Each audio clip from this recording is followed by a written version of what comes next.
Everyone, आज हम physics का सेट नंबर 3 करेंगे 2022 का, जिसका कोड है 346 GC। तो इसका पहला क्वेश्चन देखते हैं सेक्शन ए का। ये क्या है? सेक्शन ए के फर्स्ट क्वेश्चन में बोला गया है दो बिंदु आवेश K1 परावैद्युतांक वाले माध्यम में रखे हैं, उनके मध्य लगने वाले स्थिर वैद्युत बल F है। यदि माध्यम का परावैद्युतांक बदलकर K2 हो जाए तब इनके मध्य स्थिर वैद्युत बल होगा। तो इसके 4 ऑप्शन हैं, इनमें से कौन सा सही होगा वो देखते हैं। तो पहले हम इसको सॉल्व करेंगे। आइए, जैसे प्रश्न में बोला गया है दो बिंदु आवेश हैं जिन्हें Q1 Q2 नाम दे दिया है, एक दूसरे से r दूरी पर हैं और इनके बीच में परावैद्युतांक K1 रखा है। तब इनके बीच में लगने वाला बल F है जो कि दिया गया है प्रश्न में। तो F बराबर 1/4 पाई एप्सिलॉन नॉट K1 हमने लगा दिया, परावैद्युतांक Q1 Q2 अपॉन r²। इसे समीकरण 1 बना दिया। फिर दूसरी कंडीशन में बोला है कि ये परावैद्युतांक K1 की जगह अगर K2 भर दिया जाए तो बल कितना लगेगा वो पूछा गया है। तो F2 निकालेंगे 1/4 pi epsilon not K2 Q1 Q2 upon r²। इसे हमने समीकरण दूसरा बना दिया। फिर करना क्या है, समीकरण 1 को समीकरण 2 से भाग देने पर अगर डिवाइड करेंगे तो देखो ये सभी कांस्टेंट है। Q1 Q2 से ये कट जाएगा, r² से r² कट जाएगा। तो हमारे पास बचेगा F अपॉन F2, मतलब लेफ्ट का लेफ्ट में डिवाइड दिया है तो F अपॉन F2 बराबर K2 अपॉन K1। क्योंकि ये अपॉन में है तो K2 अब ऊपर जाएगा, K1 नीचे रह जाएगा। अगर हम F2 निकालेंगे तो क्या हो जाएगा, K1 F2 अगर हम निकालेंगे तो K1 F अपॉन K2। ठीक है, K1 F अपॉन K2 ये आंसर होगा। अब हम ऑप्शन में देखते हैं कौन सा ऑप्शन मैच कर रहा है।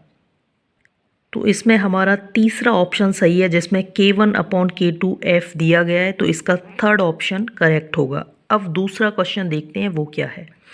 दूसरे क्वेश्चन नंबर ख में बोला गया है यदि किसी उत्तल लेंस की लाल एवं बैंगनी प्रकाश के लिए फोकस दूरियां क्रमशः FR एवं FV हैं, तब इसमें से कौन सी फोकस दूरी होगी, मतलब ज़्यादा होगी, ऐसा क्रम पूछा गया है। तो पहला ऑप्शन है FR बराबर FV, तो ये दोनों बराबर तो नहीं होंगी।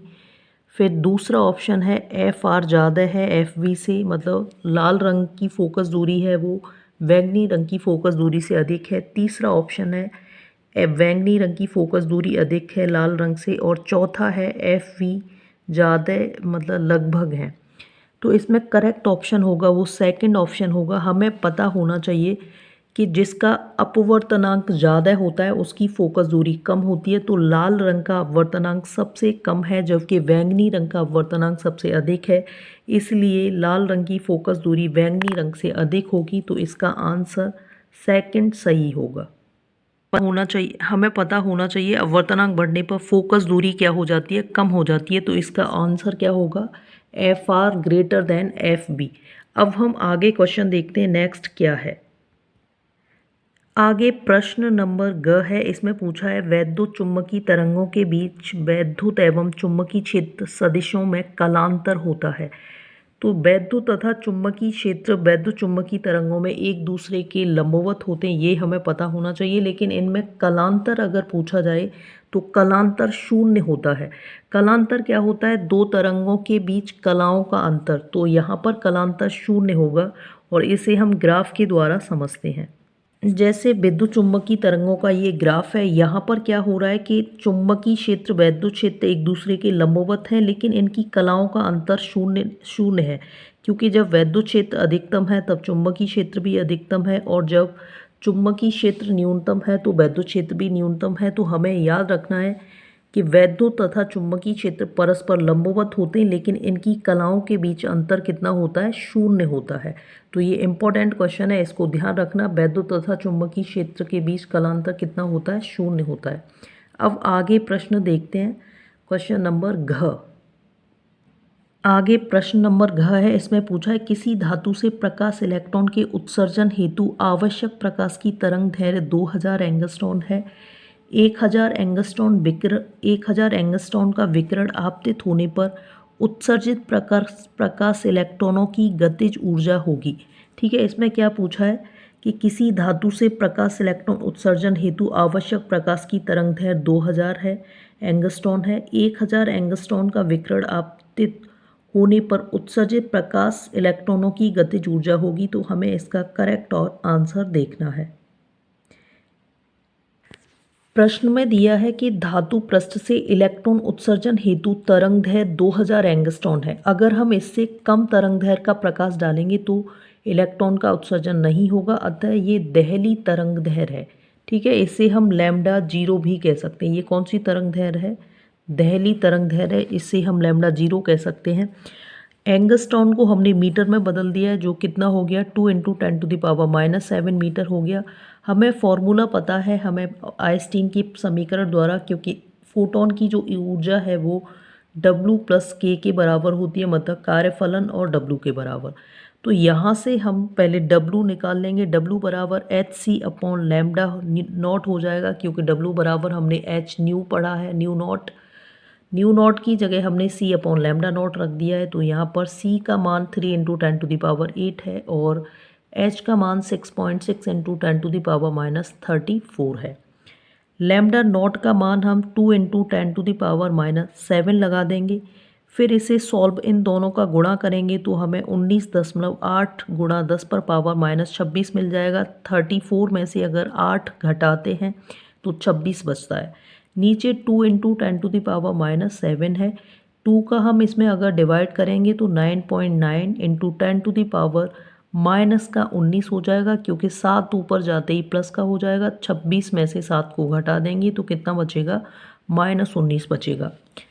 अब हमें क्या करना है, गतिज ऊर्जा इसमें पूछी गई थी प्रश्न में, तो गतिज ऊर्जा क्या हो जाएगी? गतिज ऊर्जा के बराबर E - W। अब E का मान हमारे पास कितना है? 19.8 × 10⁻26 और मतलब hc/λ लगा दिया है। तो hc का गुणा 19.8 × 10⁻26 होता है और लैम्डा का मान 1 × 10⁻7 है।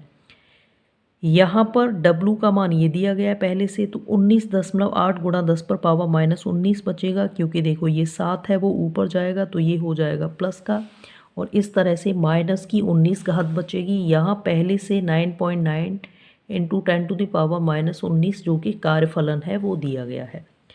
अब हमें क्या करना है, 19.8 में से 9.9 × 10⁻19 को घटा देना है। तो हमें 9.9 × 10⁻19 बचेगा। माइनस या प्लस तभी हो सकता है जब घातें बराबर होनी चाहिए। यहाँ पर भी 19 है, यहाँ पर भी 19 है, तो ये पावर बचेगी। अगर हम इसे जूल में अभी ये है गतिज ऊर्जा, अगर हम इसे इलेक्ट्रॉन वोल्ट में बदलेंगे तो हमें 1.6 × 10⁻19 का भाग कर देना है। -19 से -19 कट जाएगा। 16 का भाग 99 में देंगे तो 6.2 इलेक्ट्रॉन वोल्ट आएगा। तो इसका करेक्ट आंसर है जो 6.2 × 10 मतलब इलेक्ट्रॉन वोल्ट होगा। देखते हैं ये कौन सा ऑप्शन सही है। तो क्वेश्चन नंबर घ है, उसका सेकंड आंसर 6.2 इलेक्ट्रॉन वोल्ट, मतलब इसका सेकंड आंसर करेक्ट होगा। अब आगे देखते हैं, नेक्स्ट प्रश्न है, इसमें क्या पूछा है।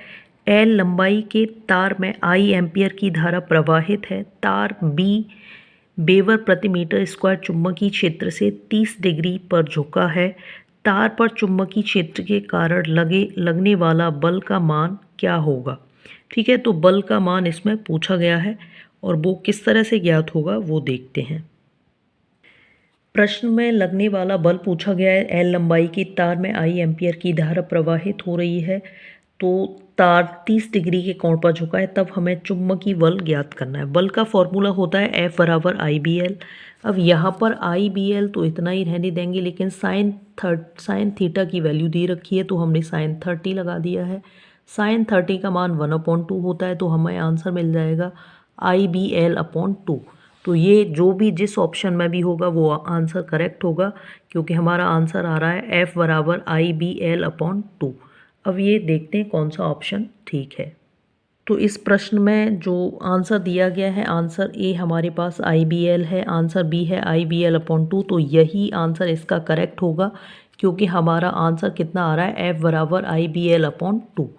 अब आगे प्रश्न देखते हैं, क्वेश्चन नंबर 6। इसमें क्या बोला है, च है, मतलब ये इसमें बोला है 6 वोल्ट विद्युत वाहक बल के 3 सेलों को समांतर क्रम में जोड़ा गया है। क्या है? 6 वोल्ट विद्युत वाहक बल मतलब विभवांतर है, 3 सेलों को समांतर क्रम में जोड़ा गया है। संयोजन का विद्युत वाहक बल होगा, सेलों के आंतरिक प्रतिरोध को नगण्य बताया गया है।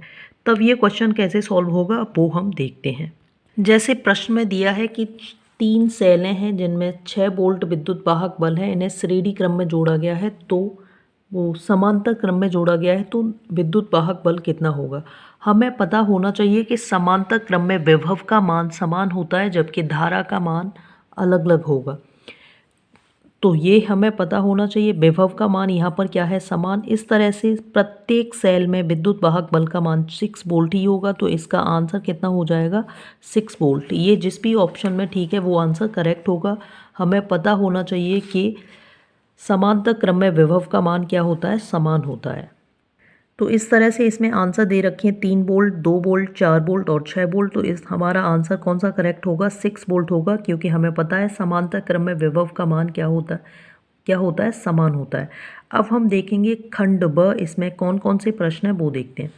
तो यहाँ पर थ्योरेटिकल प्रश्न दे रखे हैं जो कि 1-1 नंबर के हैं। गतिशीलता को परिभाषित कीजिए। गतिशीलता काफ़ी इंपॉर्टेंट है, कई सेट में आया है, रिपीट भी हुआ है, तो इसकी डेफिनेशन आप लोग याद कर लेना। फिर आगे है प्रकाश के विवर्तन के प्रयोग में केंद्रीय उच्चिष्ट की चौड़ाई पर क्या प्रभाव पड़ेगा। ठीक है, क्या पूछा है? प्रकाश के विवर्तन के प्रयोग में केंद्रीय उच्चिष्ट की चौड़ाई पर क्या प्रभाव पड़ेगा। तो इसका हमें आंसर क्या प्रभाव पड़ेगा यदि प्रयोग को जल में रख दिया जाए, तो ये हमें देखना है। तो इसका आंसर होगा प्रकाश के विवर्तन प्रयोग में केंद्रीय उच्चिष्ट की कोणीय चौड़ाई पर क्या प्रभाव पड़ेगा यदि प्रयोग को जल में रख दिया जाए। तो इसका आंसर होगा कोणीय चौड़ाई है केंद्रीय उच्चिष्ट की, वो क्या होगी? बढ़ जाएगी। फिर आगे है ग, वैद्युत बल रेखाएं परस्पर एक दूसरे का प्रतिच्छेदन नहीं करती, समझाइए। तो इसका आंसर होगा क्योंकि वैद्युत बल रेखाएं कभी भी एक दूसरे को काटती नहीं है। प्रतिच्छेदन का मतलब है कभी भी काटती नहीं है, क्योंकि उनके कटान बिंदु पर स्पर्श रेखा खींची जा सकती है, जो कि असंभव है। आगे इसमें घ न्यूमेरिकल टाइप क्वेश्चन है। इसमें बोला है कि यदि प्रत्यावर्ती धारा का वर्ग माध्य मूल मान √2 एम्पियर हो तो धारा का शिखर मान क्या होगा। तो ये प्रश्न कैसे होगा उसे सॉल्व करते हैं। प्रश्न में धारा का वर्गमाध्य मूल मान √2 एम्पियर दिया गया है, जबकि हमें शिखर मान ज्ञात करना है। धारा के वर्गमाध्य मूल का फॉर्मूला होता है IRMS बराबर I0/√2। यहाँ पर I0 धारा का शिखर मान है और यही हमें ज्ञात करना है। तो I0 IRMS की जगह √2 लगा देंगे, क्योंकि ये प्रश्न में दिया गया है। I0 निकालना है और फॉर्मूले में √2 होता ही है। I0 निकालेंगे तो √2 × √2 हो जाएगा। इस तरह से हमें धारा का शिखर मान 2 एम्पियर प्राप्त होगा। ठीक है, तो इसका आंसर कितना आएगा? 2 एम्पियर। और ये 1 नंबर का क्वेश्चन है, ये पूछा गया है 2022 के सेट नंबर 3 में। अब हम आगे देखते हैं नेक्स्ट क्वेश्चन क्या है। आगे हमारा प्रश्न है, इसमें पूछा गया है समस्थानिक एवं समभारिक नाभिकों में अंतर को समझाइए। तो इसमें हमें देखना है समस्थानिक क्या होते हैं। समस्थानिक ऐसे परमाणु हैं, ऐसे तत्व हैं जिनके परमाणु क्रमांक समान होते हैं परंतु परमाणु भार अलग अलग होते हैं, उन्हें समस्थानिक कहा जाता है। जबकि समभारिक क्या होते हैं? ऐसे तत्व जिनके परमाणु क्रमांक अलग अलग होते हैं परंतु परमाणु भार समान होते हैं, उन्हें समभारिक कहते हैं। तो इनमें डिफरेंस अगर पूछा जाता है अंतर, तो क्या बताना है? समस्थानिक में परमाणु क्रमांक समान है, जबकि समभारिक में परमाणु भार समान है। ठीक है, तो ये इनका क्या होगा? डेफिनेशन होगी, याद कर लेना, इम्पोर्टेंट है। इसके उदाहरण देख लेते हैं। जैसे समस्थानिक में क्या है? परमाणु क्रमांक समान होता है। ये हाइड्रोजन के समस्थानिक दिए गए हैं, जिनमें है प्रोटियम है, मतलब 1H2, 1H1, 1H2 और 1H3। हाइड्रोजन के समस्थानिक हैं प्रोटियम, ड्यूटेरियम और ट्राइटेरियम। कार्बन के हैं 6C12, 6C13, 6C14। इसी तरह से संभारिक ये दिए गए हैं। संभारिक में भार समान है, जैसे आर्गन का 40 है, पोटेशियम 19 क्रमांक है, 40 भार है, 20 और 40। मतलब संभारिक में क्या समान होते हैं? भार समान होते हैं। तो अंतर हमें क्या पता होना चाहिए? समस्थानिक के परमाणु क्रमांक बराबर होते हैं, समभारिक में अलग अलग होते हैं, तो ये हमें पता होना चाहिए। और एक दो एग्जाम्पल भी याद कर लो क्योंकि समस्थानिक संभारिक के एग्जाम्पल पूछे जा सकते हैं। अब हम आगे प्रश्न देखते हैं नेक्स्ट क्या है। आगे प्रश्न है सेक्शन ब का, ये लास्ट क्वेश्चन है। इसमें पूछा है किसी मकान में 200 वोल्ट के मेंस से 60 वाट के 200 बल्ब समांतर क्रम में प्रतिदिन 24 घंटे व्यय समांतर क्रम में है। प्रतिदिन 24 घंटे व्यय हुई ऊर्जा की गणना कीजिए। तो इसमें क्या पूछा है, व्यय हुई ऊर्जा की गणना पूछी है। तो इसे सॉल्व करेंगे किस तरह से होगा। ये सेक्शन बी का लास्ट क्वेश्चन है। इसमें क्या बोला है, विभवांतर हमें दिया गया है, मतलब विभवांतर कितना दिया है 200 वोल्ट।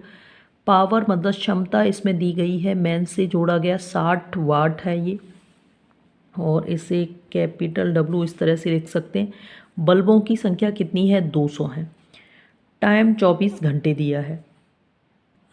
सबसे पहले हम प्रतिरोध निकालेंगे। तो प्रतिरोध हो जाता है बी स्क्वायर अपॉन पी, मतलब B square upon P. B यहाँ पर कितना है, 200 वोल्ट है, और 200 का हम वर्ग करेंगे तो ये 40,000 हो जाएगा। नीचे 60 है इसके अपॉन में पी, तो एक जीरो से एक जीरो कैंसिल हो जाएगा, तो हमें 2000 अपॉन 3 मिलेगा। अगर 2 का भाग कर देते हैं ऊपर नीचे तब। यहाँ पर 4 में 2 का करेंगे तो 2000 हो जाएगा, और यहाँ पर कितना हो जाएगा, 3। अब 200 बल्ब में प्रतिरोध देखा जाए तो कितना होगा, एक बल्ब में, मतलब R अपॉन 200 हमने किया है। R का मान यहाँ पर कितना है, 2000 अपॉन 3, और 2 का इसमें भाग दिया है।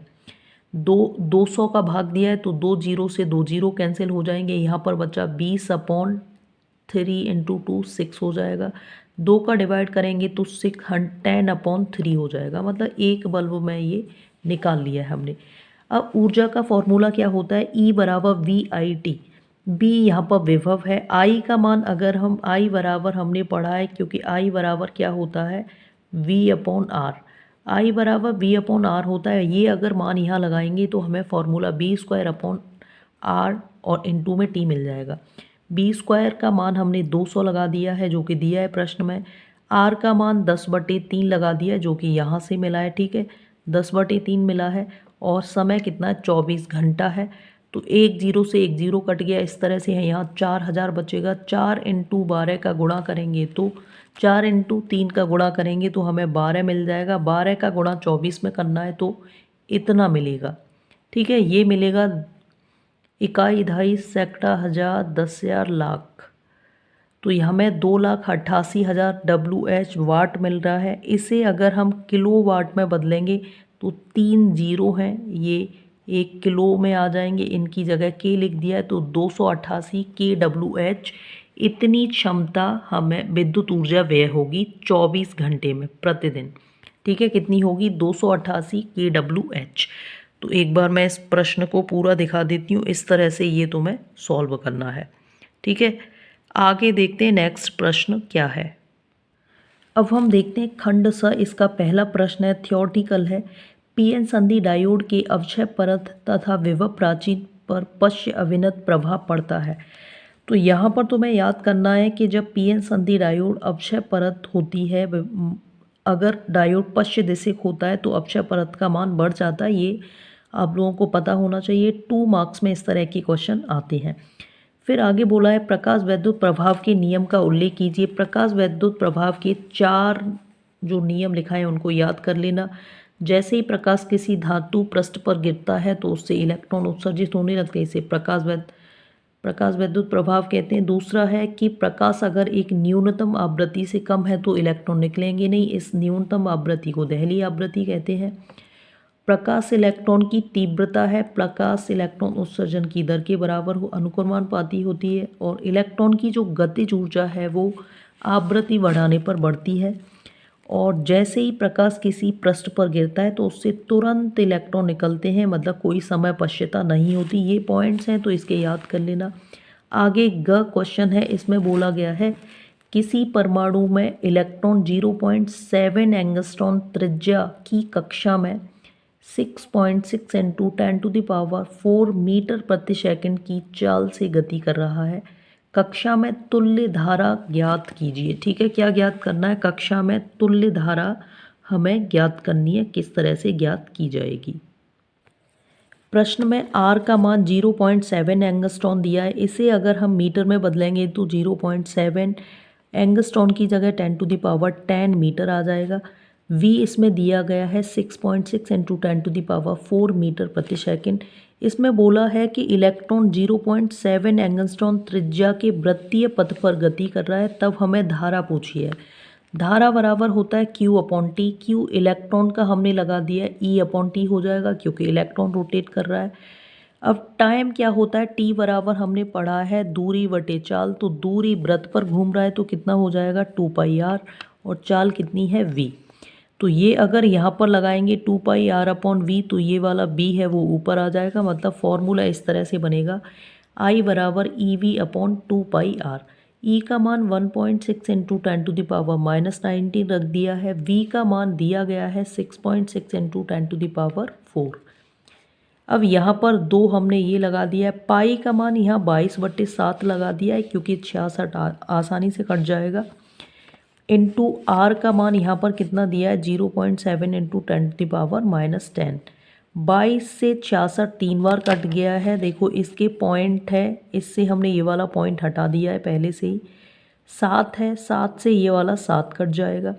यहाँ पर बचा है 2 से इस 16 को हमने 0.8 बार काट लिया। 0.8 और 3 का गुणा करेंगे तो 2.4 मिलेगा। 10 ऊपर जाएगा तो ये भी प्लस का हो जाएगा। 4 पहले से है तो 14 हो जाएगा। 19 में से अगर 14 घात घटाएंगे तो हमें 5 मिलेगी। मतलब आंसर इसका आ रहा है 2.4 एम्पियर। अच्छा प्रश्न है, इस तरह के आ सकते हैं। मैं एक बार पूरा दिखा देती हूँ इसको, तो मैं इस तरह से सॉल्व करना है, ठीक है, अगर पेपर में आता है तो। अब हम आगे प्रश्न देख लेते हैं नेक्स्ट क्या है। प्रश्न नंबर घ में पूछा है वैद्युत चुम्बकीय तरंगों के किन्हीं 2 गुणों का उल्लेख कीजिए। ये मोस्ट इम्पॉर्टेंट क्वेश्चन है। हर सेट में अभी तक 2022 के तीसरा सेट कर रहे हैं, हर सेट में ये क्वेश्चन मिला है।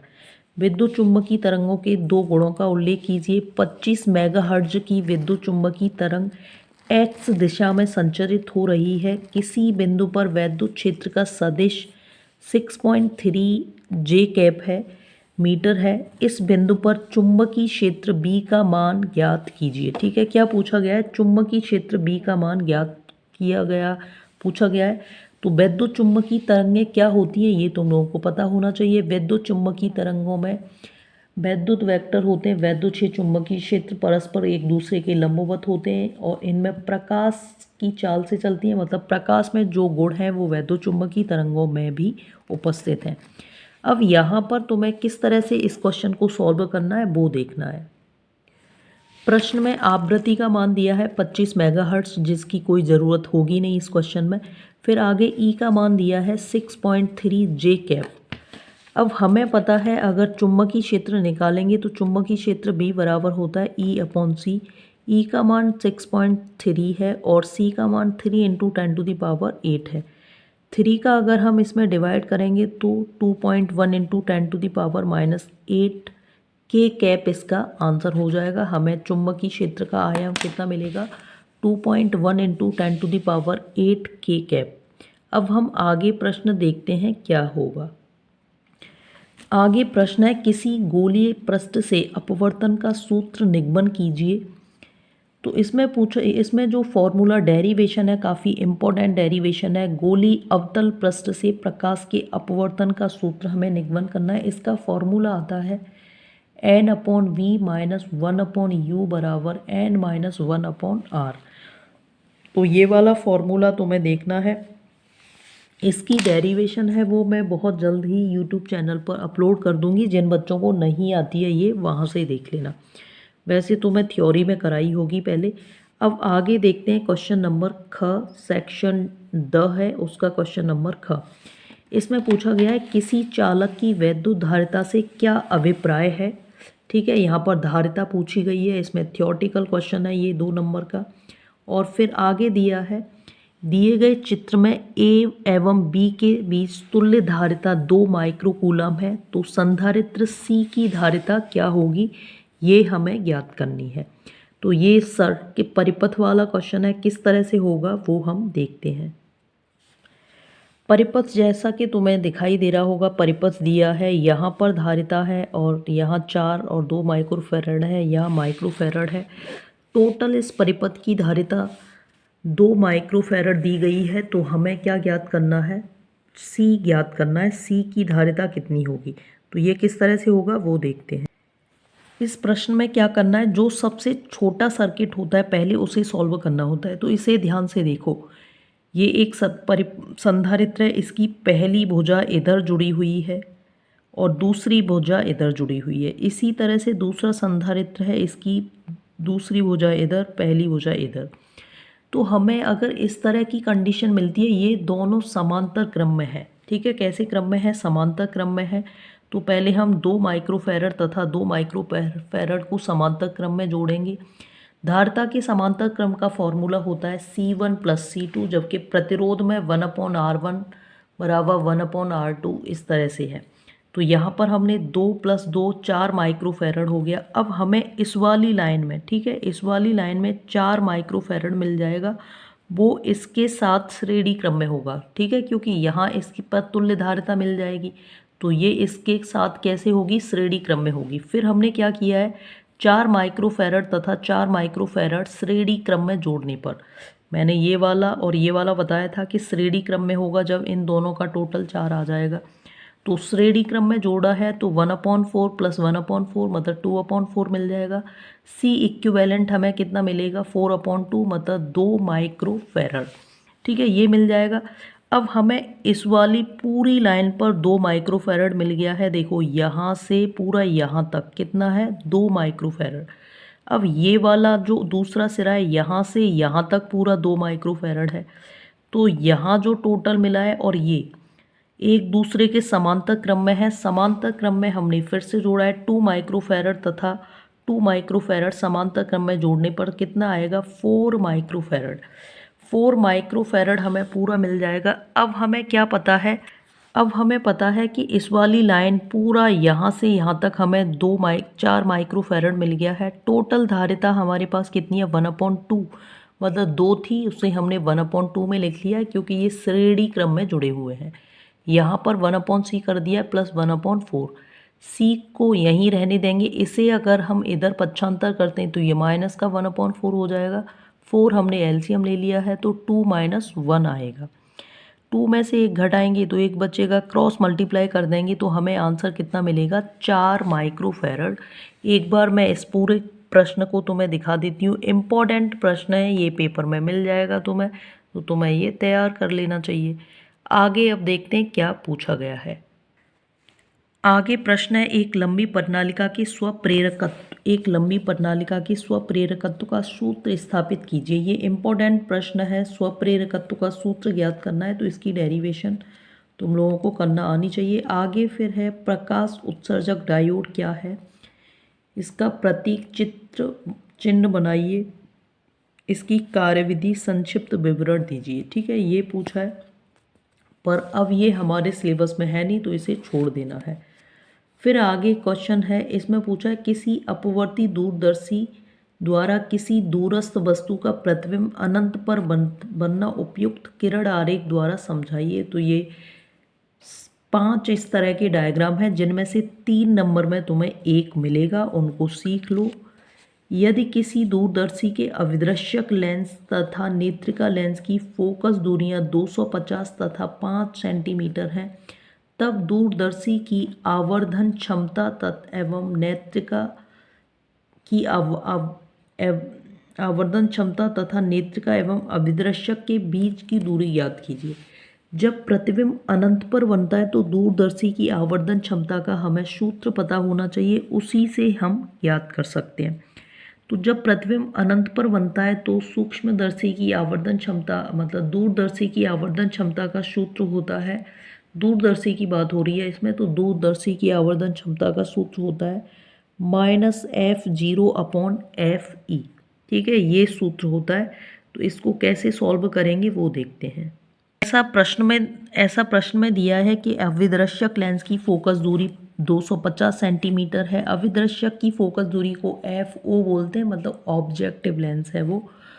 और नेत्रिका लेंस की फोकस दूरी 5 सेंटीमीटर है, तब हमें फोकस आवर्धन क्षमता ज्ञात करनी है। तो ये हो जाएगा F0/FE। F0 250 है, FE कितना है 5, 5 से 250 को काटेंगे तो ये -50 बार कट जाएगा। फिर सूक्ष्म दूरदर्शी की लंबाई पूछा गया है, मतलब दूरदर्शी की लंबाई क्या होगी अनंत पर जब प्रतिबिंब बनता है। फोकस दूरी अभिदर्शक लेंस की प्लस नेत्रिका लेंस की, दोनों को जोड़ देंगे तो सूक्ष्मदर्शी की आवर्धन क्षमता के साथ साथ सूक्ष्मदर्शी नहीं बेटा, दूरदर्शी है ना, बार बार मैं सूक्ष्मदर्शी बोल दे रही हूँ। दूरदर्शी है, दूरदर्शी की आवर्धन क्षमता 50 सेंटीमीटर आ रही है, जबकि लंबाई कितनी है 255 सेंटीमीटर। अब हम आगे देखते हैं नया प्रश्न क्या है। आगे प्रश्न है, दिए गए परिपथ में परिणामी वोल्टता एवं वोल्टता तथा धारा में कलांतर ज्ञात कीजिए। ठीक है, क्या ज्ञात करना है, परिणामी वोल्टता मतलब विभव निकालना है, वोल्टता तथा धारा में कलांतर ज्ञात करना है। तो इस तरह के प्रश्न हर बार आते हैं, इनको ध्यान से पढ़ो, ये पेपर में तुम्हें मिल सकता है। जैसा कि परिपथ ये तुम्हें दिखाई दे रहा है, LCR परिपथ है जिसमें वोल्टेज प्रेरकत्व के सिरों पर 20 वोल्ट है, धारिता के सिरों पर 11 वोल्ट है और प्रतिरोध के सिरों पर 9 वोल्ट है। तो पहले तो हमें परिणामी विभवांतर निकालना है। परिणामी विभवांतर ज्ञात करने का फॉर्मूला होता है B बराबर बी आर का square plus BL minus BC का स्क्वायर। BR कितना है हमारे पास 9 है, धार प्रतिरोध के सिरों के बीच प्लस प्रेरकत्व के सिरों के बीच 20 है और धारिता के सिरों के बीच 11 है। तो इस तरह से स्क्वायर कर देंगे, 18 81 प्लस 81 हो जाएगा, क्योंकि यहाँ पर भी 9 बचेगा, 9 का वर्ग 81 हो जाएगा। इन दोनों को जोड़ते हैं तो 162 मिलेगा और इसे आगे सॉल्व करते हैं तो हम 9 को बाहर ले लेंगे और √2 अंदर रह जाएगा। तो इस तरह से ये हमें परिणामी विभव मिल गया है यहाँ तक। आगे अब इसी का कलांतर ज्ञात करेंगे। कलांतर LCR परिपथ में होता है VL minus BC upon VR। BL का मान 20 है और BC का मान 11 है और BR का मान 9 है। तो 20 में से 11 घटाएंगे 9 बचेगा और यहाँ पर 9 है ही, 9 से 9 एक बार कट जाएगा। फिर आगे है tan फाई बराबर tan फाई, क्योंकि tan थीटा की वैल्यू है ये 45 की वैल्यू है, मतलब 1 कितने की वैल्यू है 45 की। तो फाई बराबर tan से tan कैंसिल कर दो, फाई बराबर कितना आएगा 45 अंश। तो LCR परिपथ में कलांतर यहाँ पर इन दोनों के बीच में कितना आ रहा है 45 अंश होगा। ठीक है, अब आगे नया प्रश्न देखते हैं वो क्या है। आगे नया प्रश्न जो कि अथवा में दिया है इसी क्वेश्चन के, इसमें बोला है दो समांतर धारावाही तारों के बीच लगने वाले बल हेतु व्यंजक प्राप्त कीजिए यदि दोनों तारों में धाराओं की दिशा विपरीत हो तथा उनके बीच में लगने वाले बल की प्रकृति क्या होगी। तो यहाँ पर क्या पूछा, लंबे धारावाही तार के बीच लगने वाले बल का व्यंजक। लंबे धारावाही तार जैसे A और B लिए हैं, इनमें I1 I2 धारा प्रवाहित हो रही है। इनकी धारा की दिशा एक जैसी या अपोजिट भी हो सकती है, एक दूसरे से आधी दूरी पर है। इनके बीच में बल लगेगा F/L, मतलब इस L को हम यहाँ पर भी लिख सकते हैं F/L μ0/4 I1 I2/R। तो ये इसका सूत्र होता है, इसकी व्युत्पत्ति करना तुम्हें आनी चाहिए, ये पूछा गया है। अब हम आगे देखते हैं नेक्स्ट क्वेश्चन क्या है। आगे प्रश्न में दिया है हाइड्रोजन परमाणु के nवीं कक्षा में इलेक्ट्रॉन की ऊर्जा En बराबर -13.6 n² eV है। हाइड्रोजन परमाणु हेतु ऊर्जा स्तर आरेख बनाकर बामर एवं लायमन श्रेणी के वर्ण रेखाओं के लिए संक्रमण दर्शाइए। दोनों श्रेणी के प्रथम वर्ण रेखा की ऊर्जा इलेक्ट्रॉन वोल्ट में दर्शाइए। हाइड्रोजन की आयनन ऊर्जा प्राप्त कीजिए। तो इस तरह का क्वेश्चन वर्ण रेखाओं वाला बहुत आता है और ये तो मैं कराया भी है थ्योरी में, तो उसको अच्छे से याद कर लेना सभी बच्चे, और ये तुम्हें लॉन्ग में मिलेगा। अब हम आगे देखते हैं नेक्स्ट न्यूमेरिकल है जो कि, और वो तुम्हें देखना, ये इसके अथवा में दिया गया है 29 कॉपर के किसी सिक्के का द्रव्यमान 5 ग्राम है। सिक्के सभी के न्यूट्रॉन एवं प्रोटॉन को एक दूसरे से अलग करने हेतु आवश्यक ऊर्जा की गणना MeV में कीजिए। जबकि 29Cu63 का द्रव्यमान ये दिया गया है 62.92960 AMU। प्रोटॉन का द्रव्यमान 1.00782 AMU दिया है। न्यूट्रॉन का द्रव्यमान 1.00867 AMU दिया गया है। तो यहाँ पर हमें क्या ज्ञात करना है, आवश्यक ऊर्जा की गणना करनी है, AMU में करनी है, मतलब MeV में। तो इसको देखते हैं किस तरह से किया जाएगा। प्रश्न में कॉपर दिया है 29, कॉपर का परमाणु क्रमांक है 63, परमाणु भार है। अब यहाँ पर सिक्के का द्रव्यमान 5 ग्राम दिया है। सबसे पहले हमने कॉपर में प्रोटॉन की संख्या ज्ञात की है जो कि 29 होगी। कॉपर में न्यूट्रॉन की संख्या ज्ञात की है जो कि 63 में से 29 को घटा दो तो 34 मिलेगी। एक प्रोटॉन का द्रव्यमान AMU में 1.00783 होता है, जबकि न्यूट्रॉन का 1.00867 होता है। इन दोनों का हम गुणा करेंगे तो हमें 29.22707 मिला है। और इसी तरह से 34 का न्यूट्रॉन में गुणा करेंगे न्यूट्रॉन के द्रव्यमान में, तो ये 34.29478 मिलेगा। फिर हमें क्या करना है, प्रोटॉन और न्यूट्रॉन का द्रव्यमान जोड़ देना है। तो प्रोटॉन न्यूट्रॉन का द्रव्यमान जोड़ेंगे तो 63.52185 मिलेगा। अब तुम्हें क्या करना है, कॉपर का द्रव्यमान पहले से ही दिया है AMU में 62.92960। फिर हमें द्रव्यमान क्षति ज्ञात कर लेनी है। द्रव्यमान क्षति कैसे ज्ञात होती है, प्रोटॉन प्लस न्यूट्रॉन का द्रव्यमान माइनस परमाणु का द्रव्यमान जो वास्तव में दिया है। तो यहाँ पर ये प्रोटॉन प्लस न्यूट्रॉन का द्रव्यमान है, माइनस का यहाँ से कर देंगे तो हमें कितना मिलेगा 0.59225 इतना मिलेगा। अब हमें क्या करना है, एक मोल में परमाणुओं की संख्या 6 एवोगैड्रो नंबर के बराबर होती है। तो इसमें हमने 5 का गुणा कर लिया है क्योंकि 5 ग्राम दिया था। 5 ग्राम का गुणा कर लिया, 33 का भाग देंगे तो हमें 30.1 × 10⁻23/63 प्राप्त होगा। ठीक है, ये होगा। अब तुम्हें इसमें क्या करना है, डिवाइड कर देना है तो हमें ऐसा मिल जाएगा। 63 का जब हम इसमें डिवाइड करेंगे तो 261.1 × 10⁻23 मिलेगा। अगर पावर 23 है जो कि प्लस की है, अगर हम इस पॉइंट को यहाँ बढ़ाएंगे 2 अंक आगे तो ये पावर कितनी हो जाएगी 25, और यही आंसर है 6.21 है ना। उसमें थोड़ा सा अलग दे रहा है लेकिन तुम्हें 6.21 ही लिखना है क्योंकि इतना ही आ रहा है। अब आगे देखते हैं नेक्स्ट क्वेश्चन क्या है। प्रश्न दिया है 7वां, इसमें पूछा गया है संधि डायोड क्या है।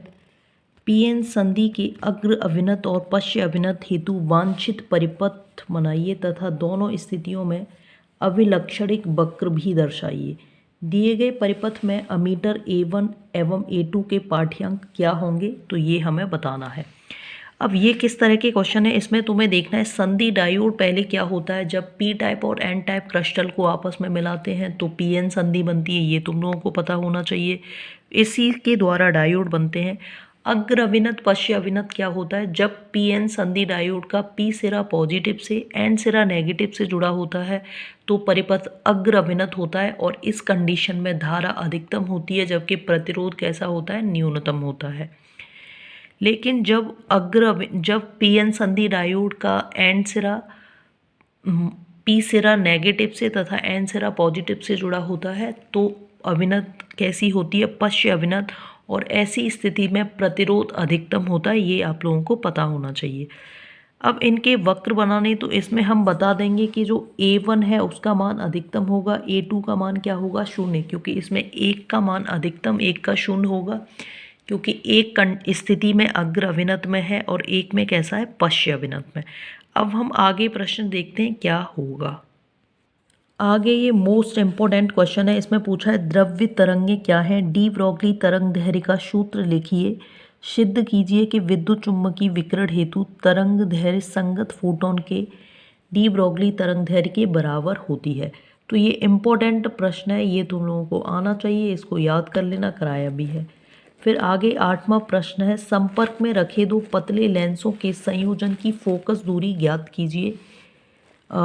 5 डायोप्टर क्षमता के 2 लेंस संपर्क में रखे जाते हैं। संयुक्त लेंस की क्षमता, संयुक्त लेंस की फोकस दूरी की गणना कीजिए।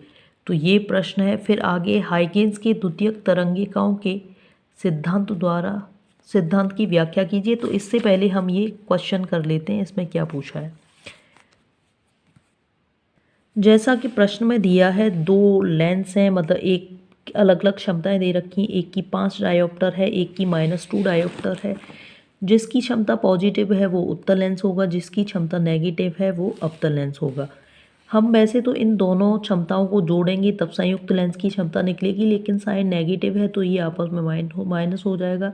5 - 3, तो P बराबर कितना आएगा, 3D आएगा, है ना। कितना आएगा, 3D, मतलब P बराबर, और F बराबर 100/P आएगा, तो 100/3 इसका आंसर होगा। ठीक है, 100/3 इसका आंसर होगा। आगे अब नेक्स्ट एक लास्ट प्रश्न बचा है, उसे और देख लेते हैं। तो आगे प्रश्न है, द्वितीयक तरंगिकाओं के सिद्धांत की व्याख्या कीजिए तथा इसके आधार पर अपवर्तन के नियमों की व्याख्या कीजिए। मोस्ट इम्पॉर्टेंट है, ये पेपर में आता है। किसी धारामापी की सुग्राह्यता का क्या अर्थ है, ये भी पता होना चाहिए। 1 एम्पियर की धारा पूर्ण पैमाने उत्पन्न करती है। 10 एम्पियर परास के एमीटर में परिवर्तित हेतु वांछित धारामापी के प्रतिरोध में संबंध ज्ञात कीजिए। तो ये इम्पोर्टेंट है, ये आ जाता है तो लोगों को पता होना चाहिए। संट प्रतिरोध वाला जो न्यूमेरिकल है वो यहाँ पर अप्लाई करना है आप लोगों को, और आंसर इसका निकाल देना है। फिर है, विद्युत फ्लक्स क्या है। सिद्ध कीजिए कि किसी बंद पृष्ठ से निर्गत फ्लक्स सतह द्वारा आबद्ध संपूर्ण आवेश Q का 1/ε गुना होता है।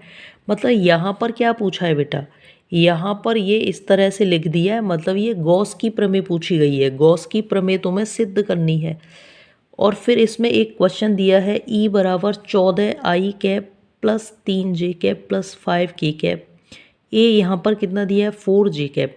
इन दोनों का तुम्हें क्या करना है, मल्टीप्लाई करना है और फाई निकल आएगा। फाई बराबर होता है E.A। तो इसी तरह से होगा, और आंसर तुम लोग बताओ इसका कितना आएगा। अब यहाँ से आगे सेट नंबर 4 कराएंगे कल। तो आई होप ये क्वेश्चन तुम्हें समझ आएंगे और इनको ध्यान से करना है, कॉपी पर अपना लिखो। और बाकी अब सेट 2022 के का चौथा सेट होगा।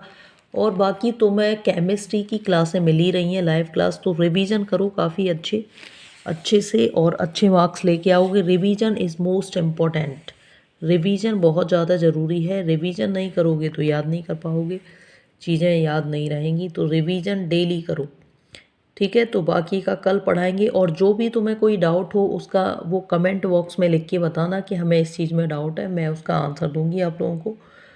तो बाकी का कराएंगे कल। Thank you so much. और चैनल पर अगर नए हो तो चैनल को सब्सक्राइब ज़रूर करें, शेयर किया करो बाकी बेटा अपने फ्रेंड्स वगैरह के पास, है ना। तो बाकी का कल कराएंगे। Thank you so much.